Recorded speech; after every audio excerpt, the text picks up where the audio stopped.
Bonjour, aujourd'hui nous avons une autre émission de l'actualité internationale avec tous les intégrants de l'équipe de production de ce programme. Récemment, ils sont arrivés beaucoup d'événements partout dans le monde qui sont très intéressants. Alors rejoignez-nous dans cette transmission. Un camion a endommagé les lignes de Nazca, situées dans le sud du Pérou.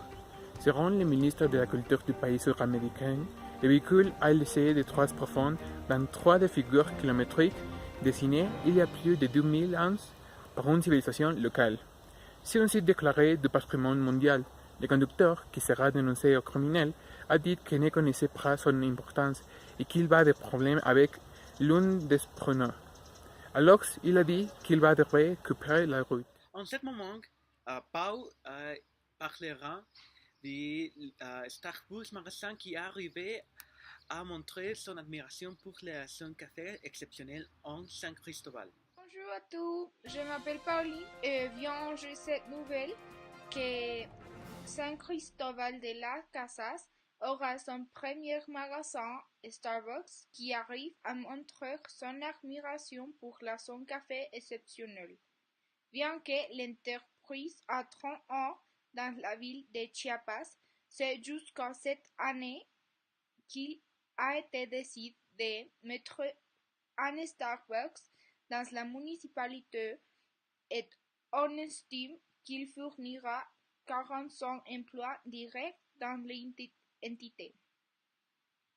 L'endroit est conçu et décoré avec des choses typiques de la région.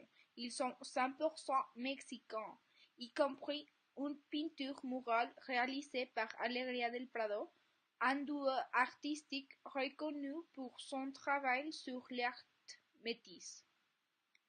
Nous sommes ravis de rejoindre les Chiapas dans son voyage pour offrir le meilleur café arabique et nous voulons renforcer cette relation pendant de nombreuses années pour grandir ensemble, a déclaré Cristina Gurria, PDG de Starbucks Mexique.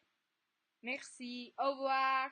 C'était très intéressant, mais Sébastien il parlera de les 70 empreintes de dinosaures et de mammifères qui sont trouvées dans le centre spatial de la NASA. Dans le centre spatial Goddard de la NASA, une plaque de grès a été trouvée. La plaque a au moins 70 empreintes. Ces empreintes ont été trouvées par Ray Stanford, un expert en empreintes de dinosaures, dont épouse Sheila travaille dans Goddard.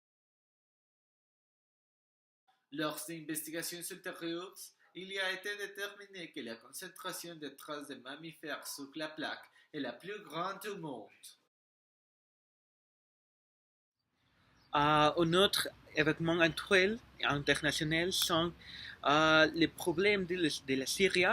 Et c'est très important et Regina y parlera sur cette. 7 millions de Syriens ont dû fuir les combats dans les provinces de Idlib et de Hama. Entre réveil et forces gouvernementales, depuis la fin décembre, a indiqué un grand responsable de l'ONU. Les camps qui devaient accueillir ces personnes déplacées ont dépassé leur capacité, ce qui force de nombreuses personnes à s'installer dans 160 campements de fortune à Idlib, a expliqué Ursula Müller, secrétaire générale adjointe chargée des affaires humanitaires au Conseil de sécurité. Sandy parlera de la Cruée à Paris. Un pique-nique de Cruée de la science est attendu pour 20 et le 28 de janvier à Paris avec Sandy. Cruée à Paris, un pique-nique de la Seine est attendu pour les 27 et le 28 janvier 2018 à Paris. Le flux devrait atteindre entre 5 mètres et 6 mètres selon Vigipou.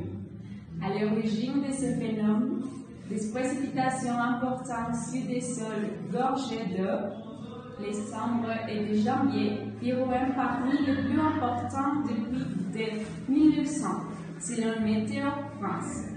À Paris, la municipalité craint des inondations par remontée des nappes phréatiques qui pourront toucher les cases des quartiers situé en bord des centres. Ces infiltrations pourraient causer des problèmes électriques ou des coupures de chauffage. Des axes routiers restant fermés à la circulation, notamment les voies sur berge. C'est tout pour aujourd'hui et merci beaucoup pour votre attention. Nous espérons que nous les avez aimé ce programme.